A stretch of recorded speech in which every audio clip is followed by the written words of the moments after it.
बिराजदार साहेब आणि शिवकुली साहेबांच्या सहभागामुळे सुरू झालेला आहे. काही का असेना पण खूप छान उपक्रम तुम्ही सुरू केलेला आहे. कारण आपण सर्व या ठिकाणी कर्मचारी वर्ग आपण आपल्या नोकरीच्या निमित्तानं आपण आपल्या विरंगुळा आणि मनोरंजन याकडे दुर्लक्ष करतोय. त्या दुर्लक्ष होतोय की आपण आजकाल सध्या बघतोय की आपण रील्सच्या जगामध्ये पण जगतो आहे. त्यातून बाहेर पडण्यासाठी अतिशय छान उपक्रम तुम्ही सर्वांनी या ठिकाणी राबवलेला आहे. त्यानिमित्तानं आपण व्यायाम, मनोरंजन आणि विरंगुळा याकडे लक्ष देऊन तरी या ठिकाणी चंदगड सरकार तर्फे मला या कार्यक्रमासाठी उपस्थित राहण्याचे आमंत्रण दिले, तसेच या ठिकाणी सत्कार केला त्याबद्दल मी त्यांचे आभारी आहे आणि पुढील कार्यास मी शुभेच्छा देतो आणि मी 2 शब्द सांगतो. मी सुरुवातीला आर्मीमध्ये होतो. आर्मीला रिझाईन करून मी पुण्याच्या सतेज संघामध्ये 5 वर्षापासून प्रॅक्टिस केली आणि जवळजवळ 5-6 वर्षानंतर मला महाराष्ट्राकडून नॅशनल खेळायची संधी मिळाली. पहिल्याच नॅशनलमध्ये गोल्ड मेडल मला भेटलं आणि प्रो कबड्डीच्या ऑप्शन लिस्टमध्ये माझं नाव आलं.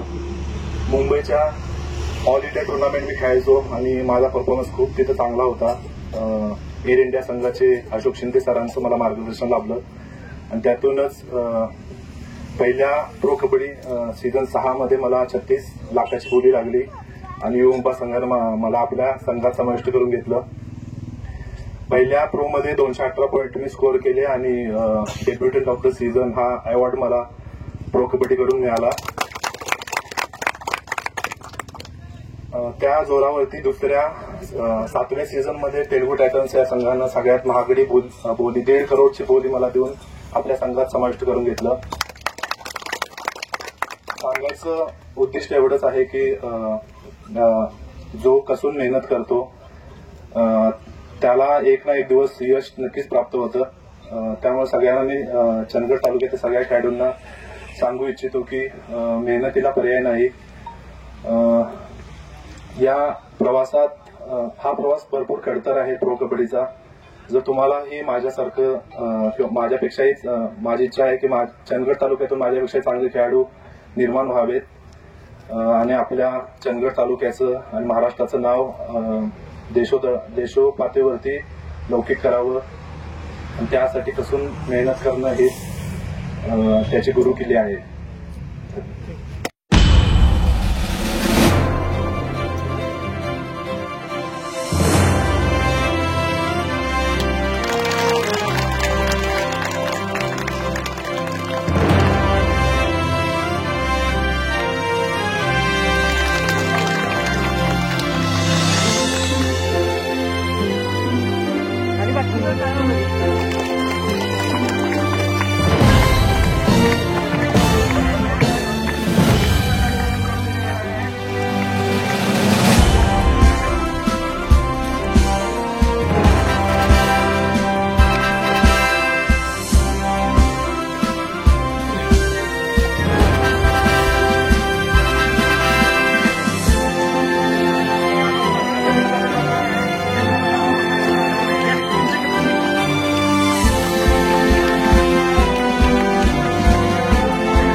किशोर